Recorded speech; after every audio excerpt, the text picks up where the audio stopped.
नमस्कार मित्रों। तो जैसा कि हमने कहा था कि हम अपने अगले अध्याय में भारत की जलवायु के बारे में बात करने आए हैं। डिस्क्रिप्शन बॉक्स में आपको आज भी मैंने इतिहास के वीडियो का लिंक दिया होगा। अगर आपको इतिहास पढ़ना है तो आप वहाँ से पढ़ सकते हैं। जल्द ही वहाँ पर हड़प्पा सभ्यता आरंभ होने वाली है। तो देखिए, हम भारत के मानसून की जब बात करते हैं, भारत की जलवायु की, तो भारत का जलवायु प्रदेश उष्ण कटिबंधीय मानसूनी प्रदेशों के अंतर्गत आता है। उष्ण कटिबंधीय मानसूनी प्रदेश। उष्ण कटिबंधीय मानसूनी प्रदेश का मतलब उष्ण इसलिए क्योंकि भारत की जलवायु गर्म होती है। अब 23.5 डिग्री रेखा भारत के बीचों बीच से गुजरती है। तात्पर्य यह है कि इसके ऊपर उपोष्ण जलवायु होनी चाहिए थी। बेशक आप अपनी जगह पर सही होंगे, लेकिन भारत में उत्तर में हिमालय बहता है। हिमालय बहता नहीं, हिमालय है। हिमालय की मौजूदगी की वजह से उत्तर से आने वाली ठंडी हवाएं यहाँ तक नहीं पहुँच पाती। समझ रहे हैं आप? कटिबंध का मतलब क्या है? बंध को काटने वाला। देखिए, उष्ण मतलब गर्म। गर्म इसलिए क्योंकि 23.5 डिग्री कर्क रेखा भारत के बीचों बीच से गुजरती है, और 23.5 डिग्री कर्क रेखा से 23.5 डिग्री मकर रेखा के बीच का क्षेत्र कहलाता है उष्ण कटिबंधीय। उष्ण क्षेत्र कहलाता है। कटिबंध की वजह यह देखिए, ऊपर से जो ठंडी हवाएं आनी थी, शीतोष्ण जलवायु 23.5 डिग्री से ऊपर होनी चाहिए थी, वो नहीं होती है। उसकी मेन वजह है हिमालय का ठंडी हवाओं को रोकना, जिस वजह से गर्म हवाएं का ही भारत में ज़्यादातर बोलाबाला रहता है। फिर भी यहाँ पर आप देखेंगे सर्दियों के मौसम में सर्दियाँ पड़ती हैं। बेशक भारत उष्ण कटिबंधीय प्रदेशों के अंतर्गत आता है। उष्ण कटिबंधीय, उसके साथ थोड़ा जुड़ा एक शब्द है मानसूनी। आज हमारा मुख्य टॉपिक मानसून ही है। भारत में मानसून कैसे और कहाँ पर बनता है। तो मित्रों देखिए, मानसून के लिए दशाएं क्या होती हैं। आप एक केतली में जब पानी को गर्म करते हैं, जब पानी खोलने लगता है, गर्म होने लगता है, तो वहाँ से वेपर, भाप बनता है। वो भाप ऊपर उठता है, और अगर आप उसके ऊपर एक प्लेट लगा देंगे तो प्लेट में जाकर के भाप बूंदों में कन्वर्ट हो जाता है। मेरे पिछले अध्याय से आपको स्पष्ट रूप से समझ में आ जाएगा कि 23 मार्च के बाद सूरज की किरणें भूमध्य रेखा से उत्तर की ओर आना आरंभ होती हैं। भूमध्य रेखा भारत के दक्षिण में है। तकरीबन 646 किलोमीटर भारत के सबसे दक्षिणतम बिंदु से भूमध्य रेखा की दूरी है। तो आप देखेंगे कि जब भूमध्य रेखा से सूरज की किरणें ऊपर आना आरंभ होती हैं, तो मार्च के बाद के माह में, यानी कि अप्रैल माह में बहुत सारे जो किरणें हैं ऊपर आ जाती हैं, और वहाँ पर वाष्पोत्सर्जन की प्रक्रिया आरंभ हो जाती है अरब सागर के क्षेत्र में। अरब सागर के क्षेत्र में अप्रैल के, जैसे हमने कहा था केतली गर्म होती है, उसी तरह से अरब सागर भी गर्म होने लग जाता है, बहुत ज़्यादा उबलने लग जाता है। अरब सागर के उबलने से क्या होता है, वाष्पोत्सर्जन की प्रक्रिया आरंभ हो जाती है। मई आते आते वो और बहुत तेज़ी से उबलता है, और जब जून का महीना आता है तो जैसे भाप प्लेट से टकराती है 1 जून के टाइम पर, क्योंकि दिशा उसके दक्षिण पश्चिम से होती है। अरब सागर देखिए यहाँ पर है दक्षिण पश्चिम में, तो 1 जून को वो भारत के पश्चिमी क्षेत्रों में, मैंने कहा था पश्चिमी घाट में ऊंची ऊंची चोटियाँ हैं, 1 जून को सर्वप्रथम सबसे दक्षिणतम क्षेत्र में ही आएगा। नीचे से आ रहा है तो केरल के मालाबार तट पर वो पहुँच जाता है, वही मानसून बादल, और जाकर के केरल के तटों पर वो झमाझम बरसात कर देते हैं। ये पश्चिमी घाट का क्षेत्र आप यहाँ पर देखेंगे, यहाँ पर काली मिट्टी नहीं मिलती है। महाराष्ट्र में मिलती है बेशक, पर जहाँ पर अत्यधिक वर्षा होती है वहाँ पर लेटेराइट सॉइल मिलती है। मेरी कोशिश रहेगी कि जल्द ही आपको नदियाँ पढ़ाने के बाद मैं मिट्टियों के बारे में पढ़ाऊँ। ठीक, तो आप ये देखिए, यहाँ से आप देखेंगे 1 जून को मानसून टकरा जाता है केरल के मालाबार तट से, और यहाँ पर होती है झमाझम बरसात। अगर आपसे परीक्षा में पूछा जाए भारत में सर्वप्रथम मानसून कहाँ आता है, तो उत्तर होगा केरल में। भारत में तकरीबन 75% से अधिक वर्षा के लिए यही मानसून जिम्मेदार है, और इसी मानसून के आधार पर ही भारत में खेती भी निर्धारित की जाती है। पानी की कमी को यही पूरी करता है, इसलिए भारत मानसूनी प्रदेश भी है। 5 जून को ये कन्नड़ तट पर, और 10 जून को ये कोंकण तट पर पहुंच जाता है, जबकि 15 जून को ऊपर। यही मानसून जब दक्षिण पश्चिम मानसून, क्योंकि हवा को हम उसी दिशा से लेते हैं जिस दिशा से वो आती है, जहाँ जाती है हम वहाँ बिल्कुल भी नहीं लेते। तो आप देखेंगे यही मानसून जब ऊपर की तरफ जाता है तो अरावली पर्वतमाला के समानांतर चला जाता है। कई बार परीक्षाओं में ये पूछा जाता है कि रेगिस्तान राजस्थान में वर्षा ना होने की वजह क्या है, जबकि उसके पश्चिम में तो कोई भी ठंडी जलधारा नहीं बहती। आपने, जब मैंने विश्व भूगोल पढ़ाया था, बहुत अच्छे से आपको समझाया था कि क्यों महाद्वीपों के पश्चिमी भाग में रेगिस्तान है, और उस पर तो मैंने एक पूरा वीडियो बनाया था, आप पीछे जाकर देख सकते हैं बहुत अच्छे से। मगर यहाँ पर ठंडी जलधाराएं नहीं बहती, जबकि दक्षिण पश्चिमी मानसून के उसके समानांतर गुजर जाने के कारण यहाँ पर बरसात नहीं होती, और जिन क्षेत्रों पर बरसात नहीं होती वहाँ पर क्या होता है, रेगिस्तान बन जाते हैं। मैंने पिछले वीडियो में बहुत बार आपको बताया है, मैं आपसे उससे संबंधित एक सवाल छोड़कर जा रहा हूं जो आपको कमेंट बॉक्स में जवाब देना है। विश्व का ऐसा कौन सा स्थान है जहां 400 सालों से वर्षा नहीं हुई? आप कमेंट बॉक्स में उत्तर दीजिए। ठीक, तो देखिए 75% से अधिक वर्षा यहाँ पर होती है। ये मानसून पूरे संपूर्ण भारत में 22 जुलाई तक फैल जाता है। 22 जुलाई तक पूरे भारत में इसका विस्तार हो जाता है। हिमालय की ऊंची चोटियों पर ये नहीं जा पाता, आपको बता देता हूँ मैं, क्योंकि यहाँ अत्यधिक वर्षा यहीं पर होगी। ऊपर जाते आते नमी की मात्रा थोड़ी थोड़ी कम होती जाएगी, जबकि हिमालय के शिवालिक क्षेत्र में झमाझम बरसात हो जाती है, शिवालिक से ही टकरा जाता है। देखिए अगर पहली प्लेट से ही बूंद बन जाएगी तो अगली प्लेट के लिए कम बूंदें बचेंगी। इसलिए क्या है कि जो मध्य हिमालय है, मध्य हिमालय के ऊपर बृहद हिमालय है, वहाँ पर बहुत कम वर्षा होती है। भारत की सबसे कम वर्षा लेह लद्दाख में होती है। इससे 3-4 वीडियो पहले मैंने बताया आपको। तो ये दक्षिण पश्चिमी मानसून जो आप देख रहे हैं, इसका विस्तार आप देख रहे हैं, इसमें एकमात्र राज्य ऐसा है जहां पर ये अपना असर नहीं डाल पाता, क्योंकि वो वृष्टि छाया क्षेत्र के अंतर्गत आता है। क्या होते हैं वृष्टि छाया क्षेत्र? ये क्षेत्र सारा पूर्वी घाट का वृष्टि छाया क्षेत्र कहलाता है। बुंदेलखंड का क्षेत्र वृष्टि छाया क्षेत्र कहलाता है, जहाँ पर किसान परेशान हो जाते हैं बरसात ना होने की वजह से।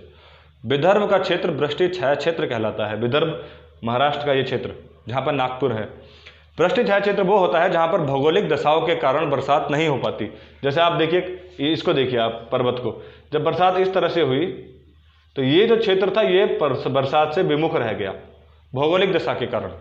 ऐसे क्षेत्र वृष्टि छाया क्षेत्र कहलाते हैं। तमिलनाडु की अगर मैं बात करूं तो तमिलनाडु का आप देखिए भौगोलिक दशा देखिए आप, मानसून 1 जून को यहाँ से आया और ऐसे ऊपर से गुजर गया। जो तमिलनाडु है वहाँ पर बरसात नहीं हो पाई। एकमात्र राज्य दक्षिण पश्चिमी मानसून से अप्रभावित। परीक्षा में पूछा जाता है दक्षिण पश्चिमी मानसून से निम्न में से किस राज्य में बरसात नहीं होती? राइट आंसर होगा आपका तमिलनाडु।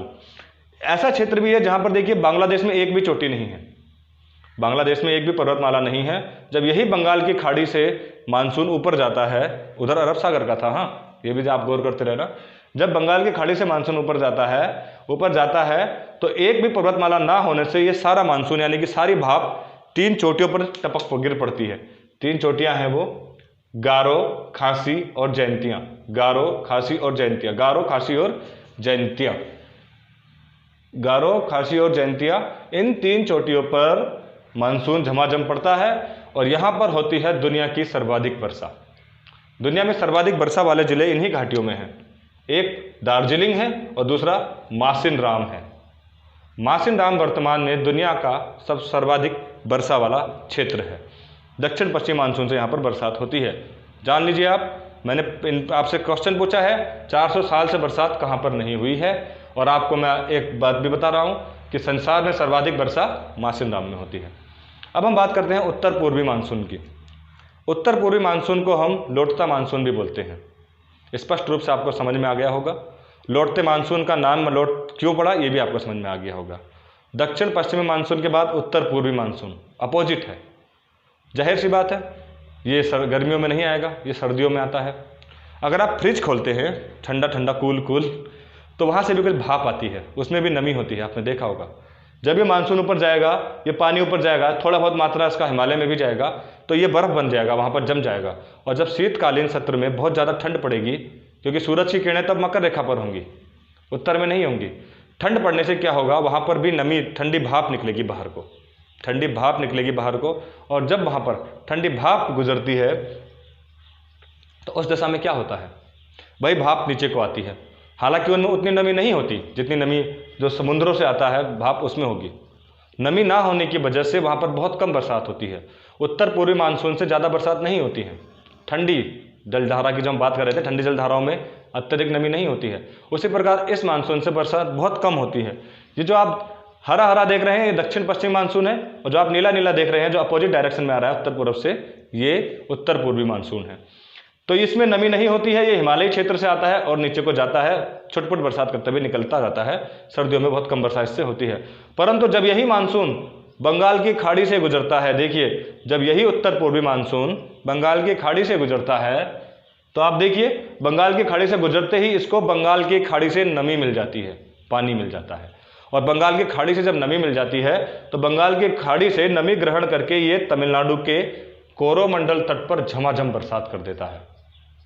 अपवाद भी आप जान लीजिए, दक्षिण पश्चिमी मानसून से एकमात्र राज्य जो प्रभावित नहीं था तमिलनाडु, और उत्तर पूर्वी मानसून से एकमात्र राज्य जो सबसे ज़्यादा प्रभावित है तमिलनाडु।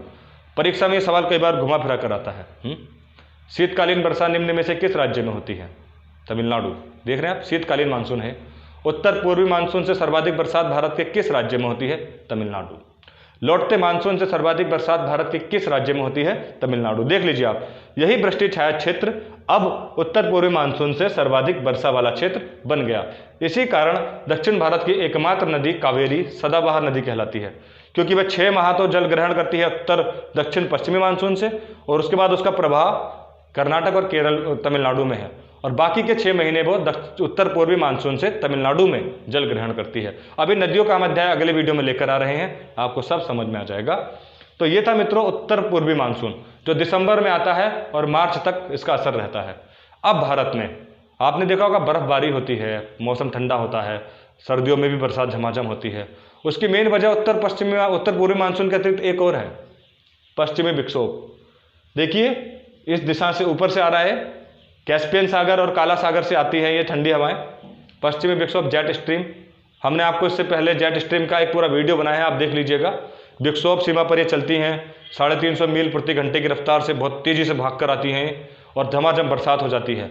आपने मसूरी, नैनीताल, शिमला इन क्षेत्रों में जनवरी के माह में सुना होगा पश्चिमी विक्षोभ से आई बरसात, और ये इतनी ठंडी होती है कि इनसे बरसात नहीं, सीधे बर्फबारी होती है। तो उत्तर पूर्वी मानसून से बर्फबारी नहीं होती है, वहाँ से मात्र बरसात होती है, वो भी नीचे के क्षेत्रों में। लेकिन मेन बर्फबारी के लिए जो जिम्मेदार है वो जेट स्ट्रीम है, पश्चिमी विक्षोभ है। ये वो 3 प्रमुख वजह हैं जिनकी वजह से भारत में बरसात होती है। सर्वाधिक दक्षिण पश्चिमी मानसून की वजह से, उत्तर पूर्वी मानसून और उसके बाद पश्चिमी विक्षोभ से, इनकी वजह से भारत में बरसात होती है। आपको ये वीडियो कैसा लगा और जो मैंने आपको सवाल दिया है उसका उत्तर मुझे अवश्य दीजिए, और आप हिस्ट्री के चैनल को भी लगातार देखते रहिए, क्योंकि अब मैंने डिस्क्रिप्शन बॉक्स में व्हाट्सएप एड्रेस नहीं दिया है, बल्कि आपको हिस्ट्री के जो चैनल का डिस्क्रिप्शन में एड्रेस दिया है। आप सर्च करिए और इसके बाद आप इतिहास की अगली क्लास पढ़िए। दोनों को हम साथ लेके चल रहे हैं। आपका पूरा GS कंप्लीट कराने की जिम्मेदारी मेरी। धन्यवाद।